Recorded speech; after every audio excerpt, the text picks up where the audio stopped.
Sites ಇದೆ, ಅದರಲ್ಲೂ ಕೂಡ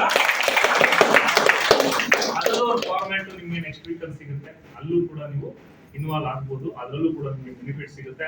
ಅಲ್ಲಿ ಮಾರ್ಕೆಟಿಂಗು ಇನ್ನೊಂದು ಅದೆಲ್ಲ we will take care. So ಅಲ್ಲಿ ನೀವು ಕೂಡ ಅದಕ್ಕೂ ಕೂಡ ಪಾರ್ಟ್ನರ್ಸ್ ಆಗ್ಬೋದು. ಇದಾದ್ಮೇಲೆ ನೆಕ್ಸ್ಟ್ ಇದಿಷ್ಟು ಇನ್ನೊಂದು 2-3 ಮಂತ್ಸ್ ಅಲ್ಲಿ ಆದ್ಮೇಲೆ ನೆಕ್ಸ್ಟ್ ಪ್ಲಾನ್ ನಾವು ಮೆಡಿಕಲ್ ಸ್ಟೋರ್ಗೆ ಪ್ಲಾನ್ ಇದೆ, ಅಂದ್ರೆ ಮೆಡಿಸಿನ್ ಕೂಡ ಇದರಲ್ಲಿ ಆಡ್ ಆನ್ ಮಾಡಬೇಕು ಅಂತ ಮೆಡಿಕಲ್ ಸ್ಟೋರ್. ಸೊ ಅಲ್ಲೂ ಕೂಡ ಇನ್ವಾಲ್ವ್ ಆಗ್ಬೋದು. ಸೊ ಎಲ್ಲಾ ತರದ ಅವಕಾಶ ನಿಮ್ಗಿದೆ. ಇಟ್ ಇಸ್ ಕಂಪ್ಲೀಟ್ಲಿ ನಿಮ್ಗೆ ಸ್ಮಾರ್ಟ್ ಕ್ವಿಕ್ ಅಲ್ಲಿ ಒಬ್ಬ ಮನುಷ್ಯನ್ಗೆ ಬೆಳಗ್ಗೆಯಿಂದ ಸಾಯಂಕಾಲ ತನಕ ಎಲ್ಲಿ ತನಕ ನಾವು ಇರ್ತೀವೋ ಅಲ್ಲಿ ತನಕ ಏನೆಲ್ಲ ಬೇಕೋ ಅದಷ್ಟು ಕೂಡ ಸಿಗುತ್ತೆ. ಸೊ ಫ್ಯೂಚರ್ ಅಲ್ಲಿ ಹೋಗ್ತಾ ಹೋಟೆಲ್ ರೆಸಾರ್ಟ್ ಅದು ಕೂಡ ಇದೆ, ಅದು ಆಲ್ರೆಡಿ ಹೇಳಿದೀವಿ. ಸೊ ಇದು ಲೈನ್ ಅಪ್ ಅಲ್ಲಿ ಇದಾವೆ, ಅದು ಸಿಗುತ್ತೆ. ಬಿಸ್ನೆಸ್ ಅಷ್ಟೇ ಸರ್, ಯಾವತ್ತು ಬಿಸ್ನೆಸ್ ತರನೇ ಯೋಚನೆ ಮಾಡೋದು. ಇವಾಗ ರಿಲಯನ್ಸ್ ಕೊತ್ತಂಬರಿ ಸೊಪ್ಪು ಮಾರ್ತಾರೆ, ಕರೆಕ್ಟ್ ಅಲ್ವಾ? ನಾವು ನೀವು ಏನ್ ಕೊಡ್ತೀವಿ? ಕೊತ್ತಂಬರಿ ಸೊಪ್ಪು ಮಾರಿದ್ರೆ ನಮ್ಮನ್ನ